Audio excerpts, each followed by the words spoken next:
నేను నీ ముందుకు వస్తున్నాను పిక్సెల్ ల్యాబ్తోని. ఇప్పుడు పిక్సెల్ ల్యాబ్ ఓపెన్ చేసుకున్నాము.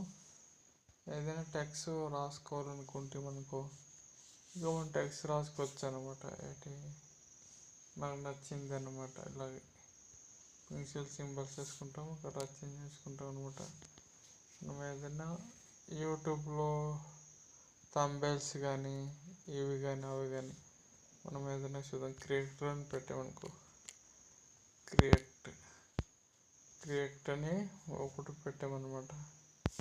ఇక్కడ ఓకే చేసుకోవాలన్నమాట. చేసుకున్న తర్వాత మనకి ఎంత జూమ్ కావాలనేది మనం చేసుకోవచ్చు. జూమ్ కూడా ఓకేనా. కలర్స్ కూడా రాసుకోవచ్చు. కలర్స్ ఉంటుంది, ఇలా జూమ్ చేసుకుంటాం అనమాట.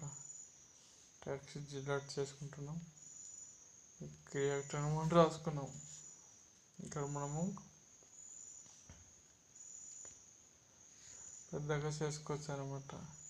స్టైల్ ఏదైనా ఉండేది ఇక్కడ మళ్ళీ కొంచెం సింబల్ రావాలి. వచ్చిన తర్వాత మనం కలర్స్ ఎంచుకోవాలి. కలర్స్ మనం బ్లాక్ అయితే బ్లాక్, వైట్ అయితే వైట్, రెడ్ అయితే రెడ్ అనమాట. ఇది రెడ్ అని తీసుకున్నాము, రెడ్ తీసుకుంటాం అనమాట. ఓకే చేసుకుంటాం. ఓకేనా. ఇప్పుడు మనకు క్రియేటర్ అని వచ్చింది. బ్యాక్గ్రౌండ్ ఒక 2 నిమిషాలు అనుకో. బ్యాక్గ్రౌండ్ వైట్, బ్లాక్, అన్ని గ్రీన్ కలర్స్ ప్లస్ సింబల్ చేసుకుంటే మనకు నచ్చిన కలర్స్ చేసుకోవచ్చు అనమాట.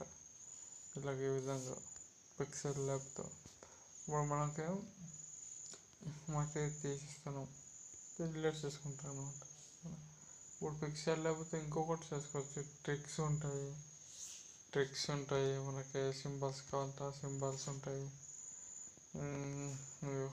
స్టోక్ అన్నీ ఉంటాయి అన్నమాట. పిక్సెల్ ల్యాబ్ లైక్స్ అన్నీ ఉంటాయి అన్నమాట. ఇక్కడ యూట్యూబ్ కూడా తయారు చేసుకోవచ్చు, బ్యానర్ కూడా తయారు చేసుకోవచ్చు, అన్నీ ఉంటాయి అన్నమాట.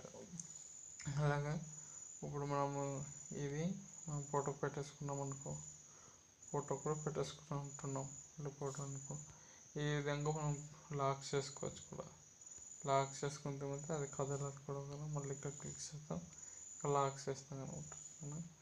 మళ్ళీ ఒకవేళ ఇది కదలాలంటే మళ్ళీ లాక్లో ఓపెన్ చేసుకుంటే మనకు కదులుతుంది. మళ్ళీ క్లిక్ చేస్తాం, ఇక్కడ ఓపెన్ చేస్తాం, లాక్ మళ్ళీ కనెక్ట్ అవుతుంది అనమాట. ఇది ఇప్పుడు ఒకవేళ మనం యూట్యూబ్ థంబ్నెయిల్ బ్యానర్స్ చేసుకోవాలనుకో,